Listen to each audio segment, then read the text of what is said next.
1 Pedro, capítulo 5, do versículo 1 ao 11. Atentem-se para a leitura. Diz assim a palavra: Portanto, apelo para os presbíteros que há entre vocês, e o faço na qualidade de presbítero, assim como eles, e testemunha dos sofrimentos de Cristo, como alguém que participará da glória a ser revelada. Pastoreiem, presbíteros, o rebanho de Deus que está aos seus cuidados. Olhem pelo rebanho, não por obrigação, mas de livre vontade, como Deus quer. Não façam isso por ganância, mas com um desejo de servir. Não hajam como dominadores dos que lhes foram confiados, mas como exemplos para o rebanho. Quando se manifestar o Supremo Pastor, vocês receberão a imperecível coroa da glória. Da mesma forma, jovens, sujeitem-se aos presbíteros. Sejam todos humildes uns para com os outros, porque Deus se opõe aos orgulhosos. Que a igreja repita: Deus se opõe aos orgulhosos, mas concede graça aos humildes. Portanto, humilhem-se debaixo da poderosa mão de Deus, para que Ele os exalte no tempo devido. Lancem sobre Ele toda a sua ansiedade, porque Ele tem cuidado de vocês. Estejam alertas e vigiem. O diabo, o inimigo de vocês, anda ao redor como leão, rugindo e procurando a quem possa devorar. Resistam-lhe, permanecendo firmes na fé, sabendo que os irmãos que vocês têm em todo o mundo estão passando pelos mesmos sofrimentos. O Deus de toda a graça, que os chamou para a sua glória eterna em Cristo Jesus, depois de terem sofrido durante um pouco de tempo, os restaurará, os confirmará, lhes dará forças e os porá sobre firmes alicerces. A Ele seja o poder para todo sempre. Amém. Senhor Deus, que essa palavra venha ferir as almas e restaurar as almas. Que os irmãos que estão aqui passando por lutas e sofrimentos sejam favorecidos por Ti, Senhor. E eu oro para que o diabo não venha tragar ninguém entre nós.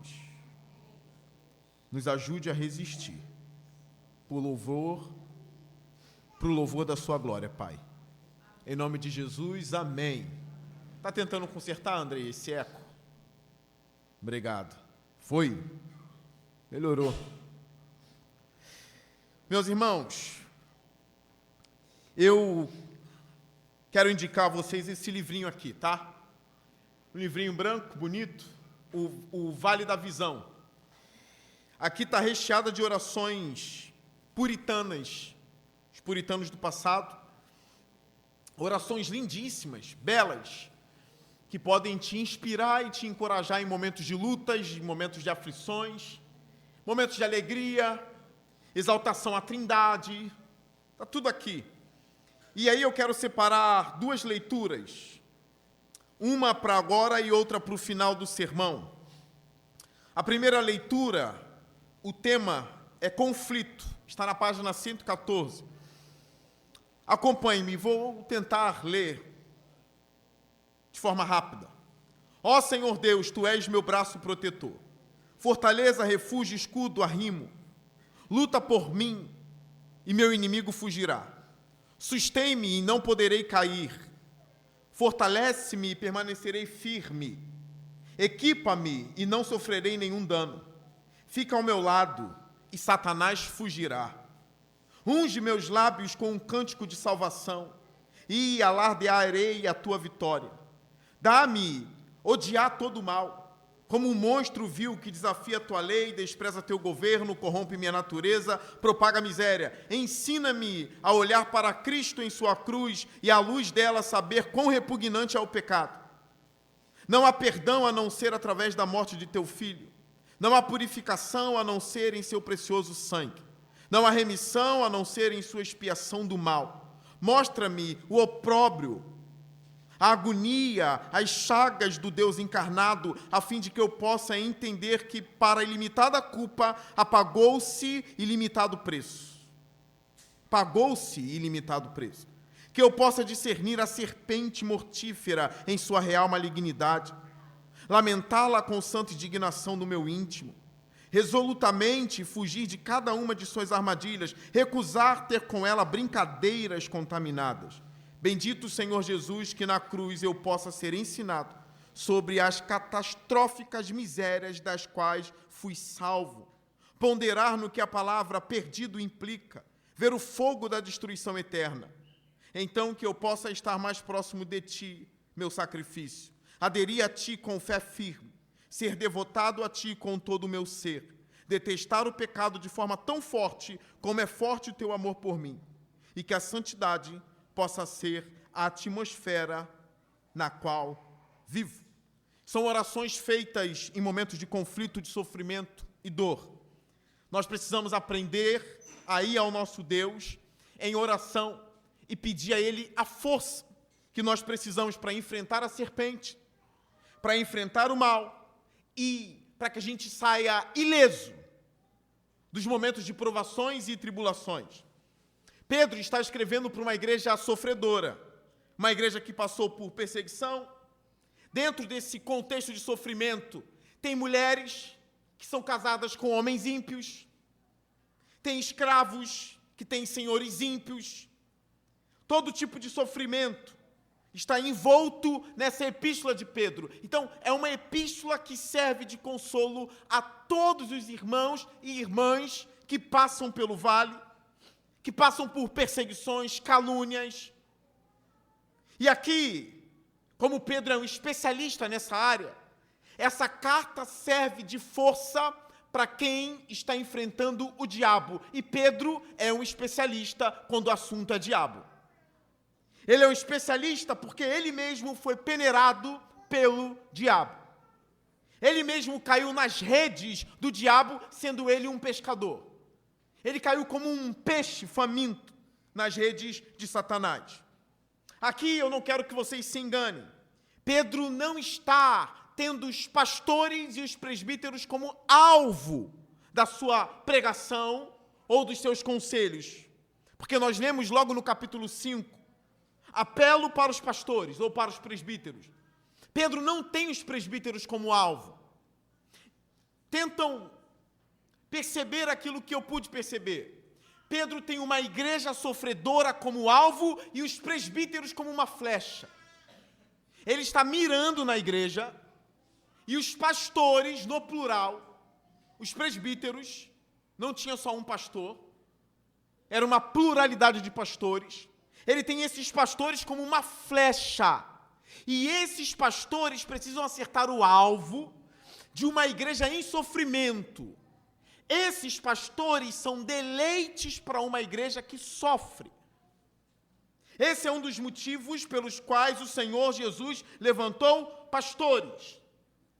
Eles também são exemplos para toda a comunidade. Eles precisam ser exemplos também no sofrimento. Logo, um pastor que não passou pelo sofrimento, os antigos diziam que Deus forja os pregadores com um fogo ardente.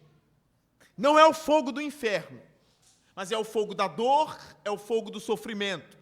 Pois pastores precisam ser experimentados para que possam pastorear. Então, o alvo não é uma conferência para pastores. Aqui a conferência é para a igreja. E os pastores são usados como flechas para uma igreja sofredora. Por isso, Pedro diz o seguinte no versículo 1 do capítulo 5. Portanto, tendo em vista o versículo 12 do capítulo 4, olhe para o telão ou para a sua Bíblia. Amados, não se surpreendam com o fogo que surge entre vocês para os provar, como se algo estranho lhe estivesse acontecendo. Não se surpreendam com isso. Um sofrimento que vem como um fogo que surge entre vocês para provar vocês. Eu não lerei essa perícope toda. Olha o versículo 19 do capítulo 4. Por isso mesmo, aqueles que sofrem de acordo com a vontade de Deus devem confiar sua vida a seu fiel Criador e praticar o bem. Aí entra o portanto. Portanto, apelo às minhas flechas. Apelo às flechas do Senhor. Quem são? Os pastores. Eu apelo a vocês, pastores, presbíteros. E o faço na qualidade de presbítero também. Como eles, testemunhas dos sofrimentos de Cristo. Eu sofri. Basicamente, Pedro está dizendo isso. Eu sou uma testemunha dos sofrimentos de Cristo. Eu sei o que é sofrer também, igreja. Vocês não estão sofrendo sem que eu, Pedro, também não tenha sofrido. Pois sou uma testemunha de Cristo, dos sofrimentos dele. Então, igreja sofredora, olhem para essa epístola. Temos irmãos na igreja aqui sofrendo. O pastor precisa ter esse discernimento. Pois do púlpito saem palavras de exortação, mas do púlpito precisa jorrar delícias de consolo a corações que estão passando pela prova, pelo sofrimento, pela dor. A gente precisa ter o tato, o conhecimento da alma humana, a palavra certeira para aquele que está em sofrimento. Pedro sabe como falar e ele sabe as ferramentas que ele deve usar. Eu estou com vocês nesse momento de dor. Olha para mim aqui. Quem já perdeu alguém que ama? Eu também perdi. Você perdeu. Quem já teve angústias profundas? Eu também já tive. Você teve. Transtornos? Eu já tive. Você também tem. Lamentos? Eu lamentei muito. Vocês também lamentam. Alegrias? Eu tive bastante. Muitas alegrias. Vocês também têm. Aqui Pedro diz o seguinte, ainda no capítulo 4, no versículo 19. Aqueles que sofrem de acordo com a vontade de Deus devem confiar sua vida a seu fiel Criador e praticar o bem. Tiago já dá um conselho para os que sofrem. Se há alguém entre vós que esteja sofrendo, que ore. Dá no mesmo, é confiar a vida a Cristo, ao Criador. Dobrem as orações. Eu percebi que em minha vida os sofrimentos sempre me levaram a cair de joelhos. E eu já brinquei com a igreja aqui em outros sermões, em outras pregações. Aquela moda de confundir o inimigo. Eu já brinquei com vocês. Vamos confundir o diabo. Ele vai me perturbar, mas ele vai ver que sempre que ele me perturba, eu vou orar. Ao ponto dele dizer, esse cara eu não perturbo mais. Porque eu bato, ele melhora. Eu bato, ele ora. Eu bato, ele jejua. Eu bato, ele fica mais crente. Faça isso. Resista ao diabo. E ele fugirá de você. Não caia nas artimanhas do diabo. Nós sofremos, todos nós temos nossos sofrimentos. Variados sofrimentos. Pedro continua. Como alguém que participará da glória, já estou no capítulo 5, a ser revelada. Não podemos perder de vista isso. Nós aprendemos na escola dominical, relembramos. Não perca de vista a glória que será revelada. Isso vai ser importante na caminhada. Se eu estou num deserto e eu não tenho um propósito para estar nele, morrerei no deserto. Agora, se eu estou no deserto e eu sei que tem algo, um oásis me esperando e não é uma ilusão, eu não paro de andar. Como diz um homem sábio da antiguidade, se você estiver passando pelo inferno, não ouse sentar-se. Não se senta quando você está no inferno. Entenda o inferno não como lago de fogo preparado para o diabo e seus anjos. Entenda o inferno, agora na minha fala eu creio no final, no julgamento final. Mas entenda o inferno como momentos de prisões e desertos que você passa. Não ouse se assentar se você estiver passando pelo fogo. Se você está passando pelo fogo, você precisa andar para sair dele, tendo em vista a glória que será revelada. Versículo 2. Pastoreiem, presbíteros, o rebanho de Deus que está aos seus cuidados. Olhem por ele, não por obrigação, mas de livre vontade, como Deus quer. Não façam isso por ganância, mas com o desejo de servir. Não hajam como dominadores dos rebanhos. Não hajam como dominadores dos que lhes foram confiados, mas como exemplos para o rebanho. Quando se manifestar o Supremo Pastor, vocês receberão a imperecível coroa da glória. Eu não quero gastar muito tempo sobre os presbíteros. Não quero gastar muito tempo. Mas o que eu aprendo?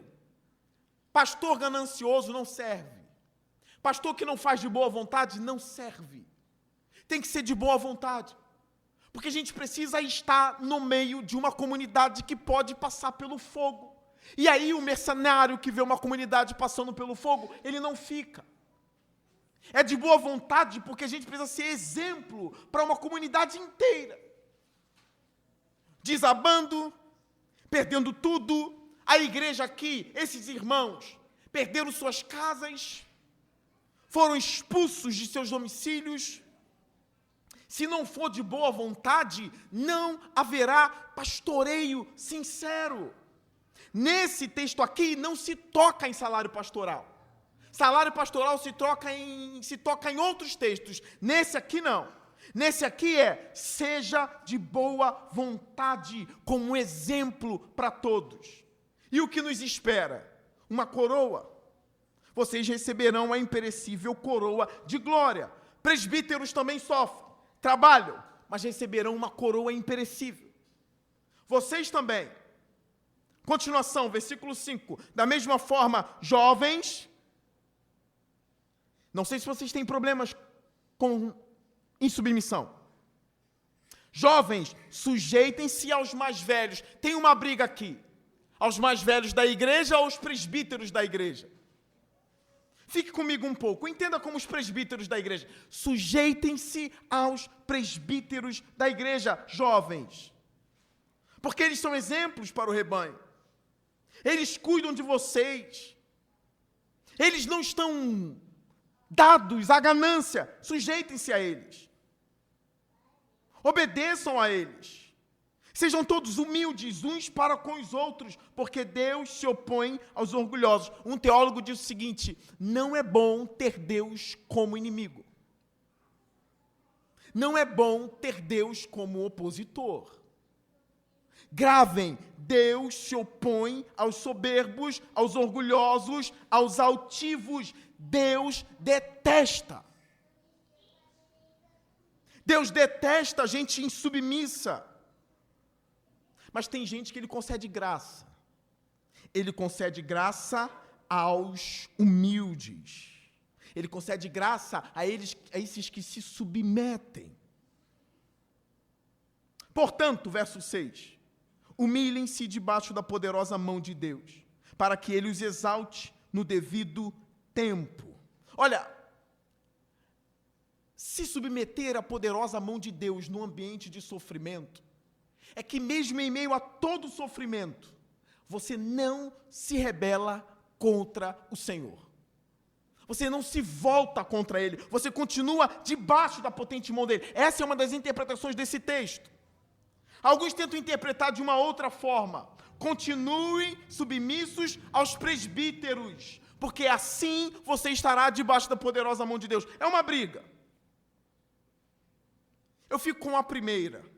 Parece que Pedro está aprofundando um pouquinho mais. Humilhe-se debaixo da poderosa mão de Deus, igreja sofredora, para que Ele os exalte no tempo devido. Vocês estão passando por períodos em que parece que vocês estão sendo afunilados, rebaixados. Mas em meio a isso tudo, continue debaixo da mão de Deus. Há um propósito. Fiquem aí, Ele vai exaltar vocês no devido tempo. A palavra de exaltação é importante para a gente. É óbvio que eu quero ser exaltado. O problema está em eu me exaltar, mas eu quero ser exaltado. E eu quero ser exaltado por Deus naquele grande dia. E você precisa desejar a mesma coisa. Deus vai nos exaltar, mas humilhem-se. Estejam debaixo dessa poderosa mão de Deus, sabendo que tudo que acontece está debaixo de um poder majestoso e grandioso. E mesmo passando por tudo, a gente não se rebela contra isso. Eu quero adiantar algumas coisas aqui a vocês, irmãos. A intenção do diabo é nos fazer apostatar, é nos fazer se voltar contra Deus e não, de maneira alguma, nos fazer estarmos submissos à potente mão de Deus. A intenção do maligno é outra. A provação surge, ela está aí, muitos abandonam, outros permanecem, alguns abandonam feio, abandonam blasfemando contra Deus e dizendo que essa mão poderosa nunca trabalha. Nunca trabalhou para os seus. Mas o conselho do nosso apóstolo é o seguinte: humilhem-se debaixo dessa mão poderosa, fique ali, e ele vai exaltar você no devido tempo. Permaneça. Versículo 7. Lancem sobre ele toda a sua ansiedade, porque ele tem cuidado de vocês. Preste atenção. Aqui não é um Deus somente onipotente. Não é um Deus apenas poderoso. É um Deus que se importa com os seus. É difícil a gente entender como um Deus tão alto, tão poderoso, se importa com a gente. Tem cuidado da gente. A gente aprende isso em todo o Antigo Testamento. A gente aprende isso em todo o Novo Testamento. Deus não é apenas alto, mas Ele também está entre os humildes. Isaías fala disso. Ele está num alto e sublime trono. Ele está muito alto, mas ao mesmo tempo Ele habita, Ele mora com o contrito e o quebrantado de coração. Ele está com os anjos, serafins, os anciãos, mas Ele também caminha com uma igreja, ainda que essa igreja esteja em sofrimento. Ele está ali, lance sobre ele a sua ansiedade. Os soberbos têm uma mania muito feia. Nós aprendemos que Deus resiste ao soberbo, o orgulhoso, de tentar tomar para si tudo. Tudo é comigo, eu não me lanço para nada nem para ninguém, é tudo na força do meu braço, é meu. Imagine um homem num deserto e pegando água até levar a sua aldeia. E ele tem 3 baldes, ao invés de pedir ajuda, ele coloca os 3 sobre a cabeça e ele tenta levar. No fim, os baldes caem, ele se molha, os baldes quebram, ele chega em casa sem balde e sem água. Assim é o destino dos altivos e dos soberbos. Lançar sobre Deus a nossa ansiedade é dizer: Jesus, preocupa-te. Jesus, preocupa-te. Eu não. Preocupa-te. Isso é seu, Senhor. Isso já está me atormentando. Agora eu lanço isso aos seus pés. Isso é seu. Toda essa ansiedade, essa preocupação de uma igreja que está surpreendida por um fogo dilacerador de provação. Aqui está, Senhor Deus, os meus anseios, as minhas preocupações, a minha ansiedade está diante de Ti. Por quê? Porque Ele tem cuidado de vocês. Eu tenho aprendido algumas lições nesse tempo. E um irmão da igreja disse o seguinte: eu tenho certeza que sairão vários sermões pelo fato de você ser pai. E eu ri para ele: com certeza. O Spurgeon fazia sermão olhando para uma vela, eu não vou fazer olhando para minha filha. De uma vela ele conseguia 7 sermões, só olhando a vela, a chama da vela ali queimando. Dali o cara era um gênio, ele tirava vários sermões daquilo. Lembrava de vários textos bíblicos daquilo ali. Falei, é óbvio que vai sair vários sermões, sairão vários sermões. E nesse período de paternidade, com a minha filhinha no colo, eu olhando para ela e eu fico me declarando de amor para ela, fazendo várias declarações de amor para ela. Eu fico assim: filha, papai te ama tanto, tanto, tanto, papai te ama tanto. E ela fica me olhando: eu amo tanto, é um amor que não cabe aqui. Eu te amo, tu é muito linda, papai te ama. Aí, falando isso para ela, eu comecei a refletir em umas coisas. Falei, caramba, eu olho para minha filha e não é uma coisa que ela exige, é uma coisa natural. Eu olho para ela e eu começo a elogiá-la. E eu começo a refletir, eu estou aprendendo uma lição. Quando eu glorifico ao meu Deus, é a mesma coisa. Eu olho para ele e digo, eu te amo. Eu olho para ele e digo, tu és magnífico. E aí eu comecei a aprender algumas lições, até mesmo sobre louvor a Deus, entregar os nossos louvores a Deus, estar com o nosso Deus e dizer para ele, tu é lindo, eu sou homem, eu sou macho, mas tu é lindo, cara. Jesus, tu é lindo, a tua face é maravilhosa.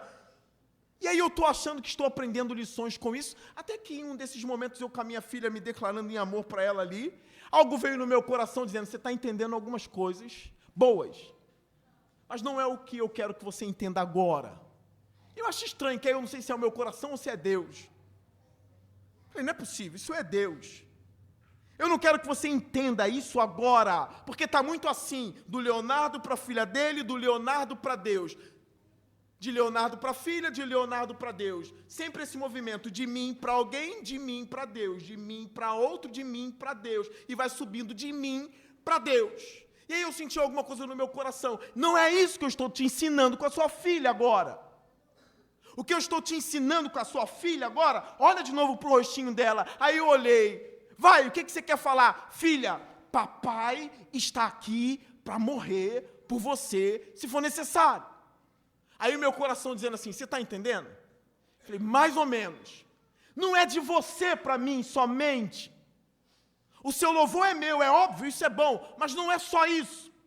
Eu quero que a partir de agora você entenda que as declarações que você faz para sua filha, eu digo a você, meu filho, eu te amo e eu estou com você para tudo. Eu falei, caraca, na madrugada eu sendo ministrado, eu achando que Deus estava me levando para um lado, Ele está me levando para o outro, Ele está vendo como você a ama.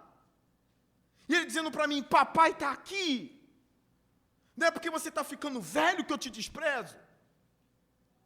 Papai está aqui para tudo que você precisar. Esse amor que você está sentindo a ela é um pouquinho do que eu sinto por você. E aí você pode se sentir amado por Deus, vou lançar sobre Ele as nossas ansiedades, as suas ansiedades, porque a Bíblia diz que Ele não é somente esse onipotente, Ele tem cuidado de vocês. E entendendo o papel do presbítero, eu digo, eu quero ser uma bênção para a igreja.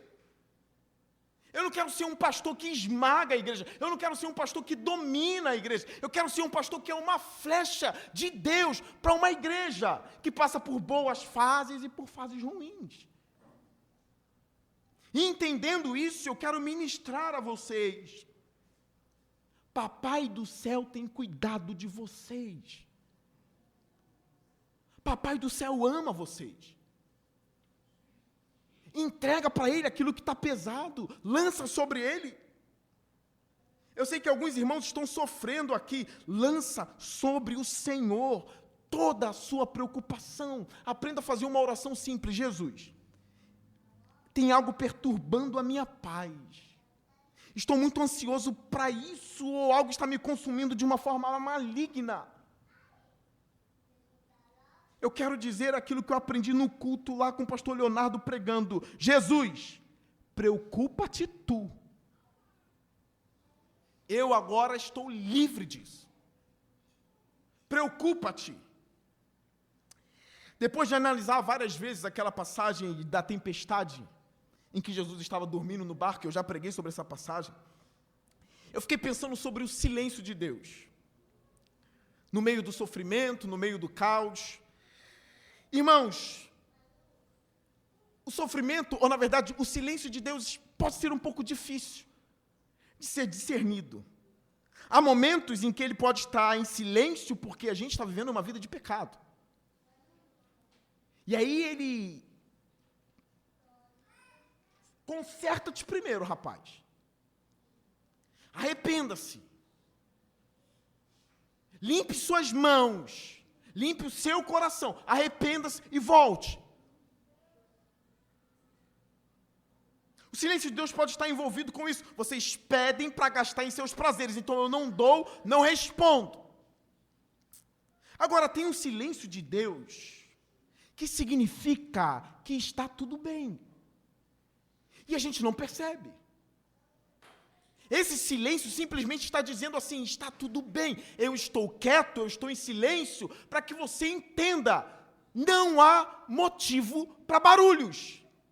Não há motivos para gritaria agora.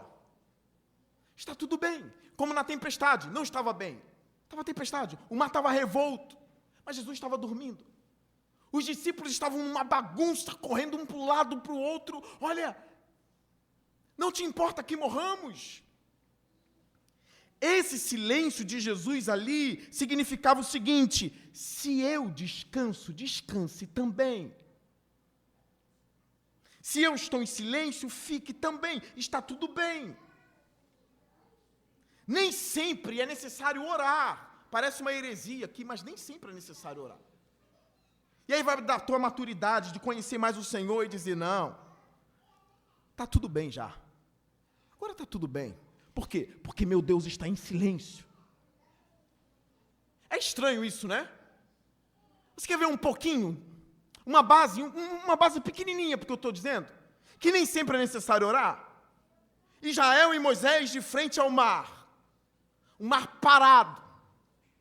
Deus diz o seguinte para Moisés: Moisés, por que clamas a mim? Vocês lembram dessa passagem? O que ele tinha que fazer? Diz ao povo que marche. Não é hora de clamar agora, não é hora de orar agora, Moisés. Marcha. Tem momentos em que esse silêncio de Deus não significa o caos, significa que está tudo bem. Você pode lançar as suas ansiedades para um Deus tão grande e amoroso como esse. Experimenta. Pastor, mas eu lancei e ele ficou em silêncio. Cala-te também. Bote sua melhor roupa. Vamos ser mais práticos. Tome o seu banho naquele dia caótico. Penteie o seu cabelo. Passe um gel. E saia. Vai fazer suas coisas. Se puder abrir um sorriso, abra. Por quê? Está tudo bem. Ele tem cuidado de vocês. Agora um alerta aqui para toda a igreja. Versículo 8. Estejam sóbrios, alertas e vigiem. Por quê? O diabo, o inimigo de vocês, anda ao redor como leão, rugindo, procurando a quem possa devorar. Olha só, Pedro está vendo uma ação maligna por detrás das perseguições. Pedro está vendo um leão rugindo por trás das calúnias que essa igreja passava. Por trás de cada perseguição, de cada fogo ardente, Pedro estava enxergando o diabo por trás disso. Não é que o cristão deve ver o diabo em tudo, mas deve estar alerta. E analisando a forma como o leão caça, ele é muito forte, né? Às vezes o leão pula no meio da manada e pega um. Mas a maioria das vezes ele pega o manco, ele pega o filhote, ou ele pega o mais fraco do bando. É assim que ele caça. Ele está ao redor, rugindo e procurando a quem ele possa devorar. Ele quer dilacerar a gente. Ele vigia, ele rodeia, a gente vigia. E a gente fica em alerta. Discernindo onde o inimigo está. Quem está dormindo não sabe nada. Quem está de prontidão, vigia. E aí a gente começa a discernir. Lancei minhas ansiedades a Deus, Deus cuida de mim, e aí a página vira. Quando a página vira, mesmo com tudo isso, eu preciso estar alerta, discernindo o que está em volta. Onde ele está rodeando. Cadê o diabo nisso? Aí parece que já começa a ficar coisa de maluco, né? Mas está na Bíblia. estando alerta, vigiando. Onde está? Qual é a pressão nisso? E eu não quero colocar medo em ninguém, não. Ele vem. Uma vez uma moça crente disse para mim assim: pastor, eu fui no médico, e o médico era macumbeiro, e ele disse que eu estava com encosto. E eu sou crente. E minha vida está meio pesada mesmo. Bateu. Tem um encosto em mim. Aí eu, para consolar, falei, já teve em mim também. Aí o médico disse para ela, vai se benzer, porque sai. Tu vai se benzer e isso sai. Eu falei, irmã, a gente não se benze, não. A gente sabe de coisa que ele não sabe. A gente sabe de coisa que esse médico não sabe. Ele é macumbeiro. Ele não sabe como o diabo age. Um encosto está em você que é crente, não é que você vai cair possessa, não. Ele está próximo. Se é que ele está. Ele já esteve muito próximo já de mim também. O encosto estava lá. Está muito próximo. Como a gente vence? Não é se benzendo. A Bíblia dá a receita. Como você vence? Nem vá na Universal. Não vá tirar encosto. Nem se benzer. Às vezes, no momento de fraqueza, o crente maluco faz um monte de besteira. Para tirar um encosto. Irmãos, o diabo está ao redor. Olha o encosto aí. Oprimindo o crente, trazendo dúvida ao crente. Como foi dito, bem dito na EBD, o vento, o fogo, veio da onde? Em Jó. Os povos, a doença de Jó. Jó não tinha um encosto? Que grande encosto. Como vencer isso? Jesus no deserto não tinha um encosto? E quando Jesus teve fome, o diabo aproximou-se dele. É o momento em que o crente está pertinho do demônio. Perdão, o demônio está pertinho do crente. Eu não vou para perto dele, não. Nem você. Ele está lá, eu dou a volta. Às vezes ele vem atrás. Né? Versículo 9. Como? Resistam-lhe. Tem crente que precisa aprender a arte de resistir. Tem crente que precisa aprender a arte de estar firme. Resistam-lhe, permanecendo firmes na fé. Eu sei o alvo dele, a destruição dele. Ele quer me jogar contra Deus. Ele fez isso com Eva. Quando ele peneirou Pedro, Jesus disse, ele quer fazer isso contigo, Pedro, para que a sua fé morra. Ah, eu sei o intuito. Ele quer me jogar contra o meu Deus. Ele quer colocar dúvidas, ele quer dizer para mim que Deus não é tão bom, ele quer mostrar as circunstâncias e por que eu estou passando por isso. Aí esses dias eu estava vendo na televisão e eu vi alguma catástrofe, eu não lembro agora que catástrofe. Ontem eu orei pedindo ao Senhor, me lembra da catástrofe. Eu estava cego essa semana eu vendo e eu fiquei cego. Aconteceu um negócio tão sério que eu falei, oh, meu Deus, onde está Deus nisso? E eu lá vendo o negócio, onde está Deus? Me deu um branco na mente, um branco em tudo. Eu falei, mas por que de... Aí, não foi na televisão não, foi no celular. Eu falei, não estou entendendo onde está Deus. Aí, eu esqueci de tudo, aí eu passei um, passei outro. No outro veio uma resposta imediata. Deus tem um propósito em tudo. Apareceu no meu celular um vídeo.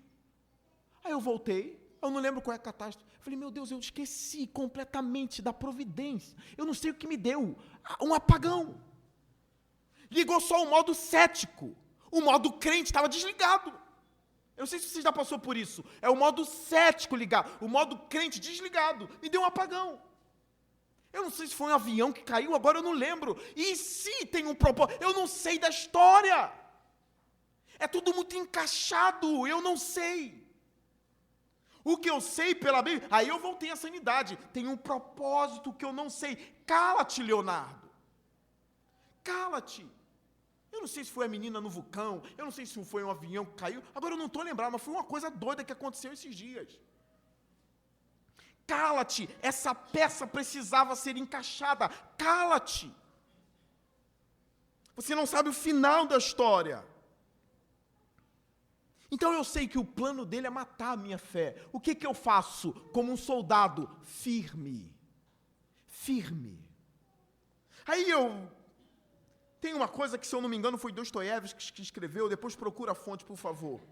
Eu não tenho certeza.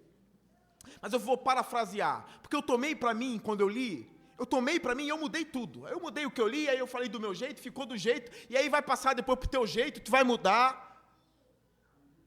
Que ele diz o seguinte, aí já sou eu falando, né? Mas do que eu aprendi dele, se eu não me engano, foi do escritor russo. Estou tão apegado a Jesus, tão apegado a Jesus, que se alguém me provar que a verdade está contrária a Jesus, me juntarei a Jesus contra a verdade. É claro que isso é uma impossibilidade. Ele está usando um exagero poético para dizer, eu estou com Jesus ainda que você tente me provar um monte de coisa que faz sentido. Eu estou tão apegado a Ele que a verdade, se vier contra Ele, eu me junto a Ele e vou guerrear contra a verdade. O que é uma impossibilidade, porque a verdade é Ele. É assim que se resiste ao diabo. Eu sou de Jesus e eu permaneço com Jesus, mesmo passando pelo fogo. E aí ele fica olhando, ele não entende isso. Ele vai perturbando, ele vai rugindo, ele vai querendo caçar, até que ele vai embora. Resista ao diabo, permanecendo firmes na fé. Tem mais uma coisinha aqui. Sabendo que os irmãos que vocês têm em todo o mundo estão passando pelos mesmos sofrimentos. Sabendo.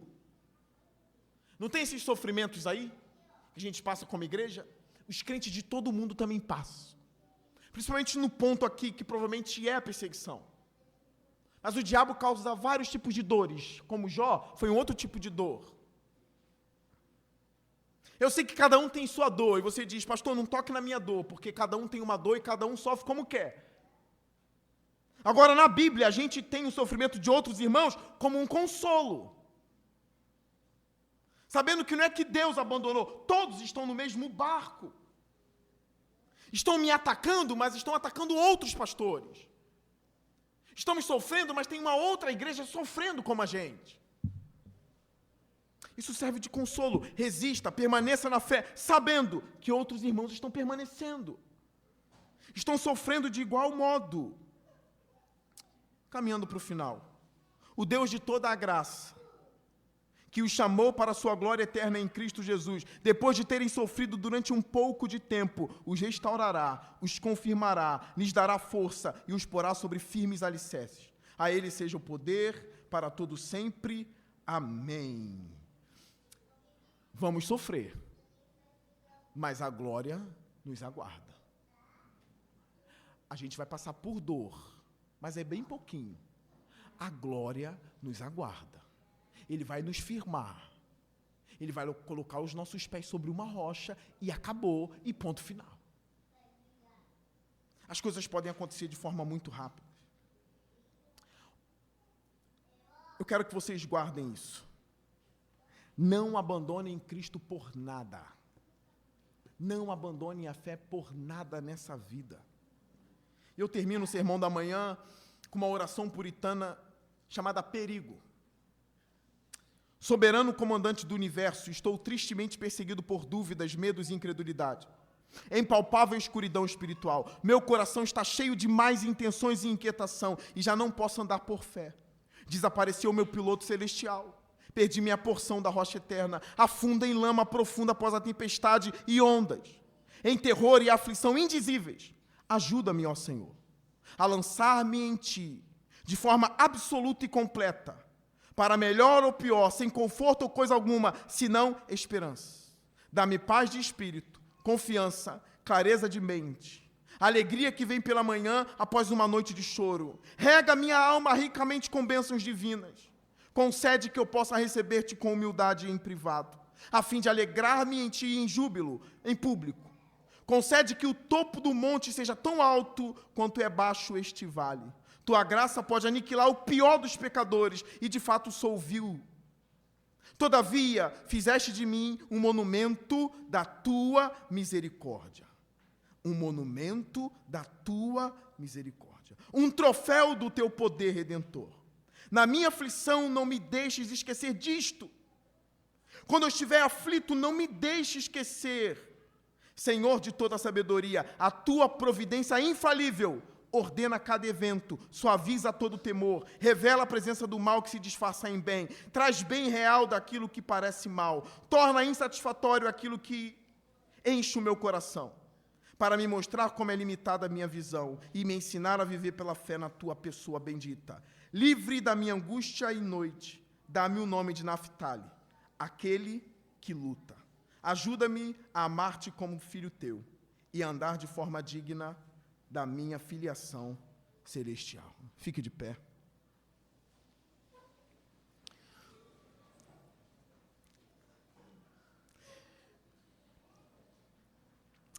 Pai amado, a sua igreja está aqui, nessa manhã de domingo, cheia da tua palavra, com munições, Senhor Deus, para encarar uma nova semana, com palavras que vivificam a alma. Eu oro, Senhor Deus, que o leão não venha tragar nenhum que está aqui. Eu peço a Ti, Senhor, que faça da gente um monumento da Tua misericórdia, não objeto da Tua ira. Nos dê o nome de Naphtali. Nos faça aquele que luta, aquele que resiste, aquele que batalha. Eu oro, Senhor Deus, para que os crentes que estão aqui não joguem a toalha. Eu oro para que eles arregassem as mangas, Senhor, e permaneçam firmes em Jesus Cristo, que é o autor e consumador da nossa fé. Eu os abençoo no nome santo de Jesus. Amém.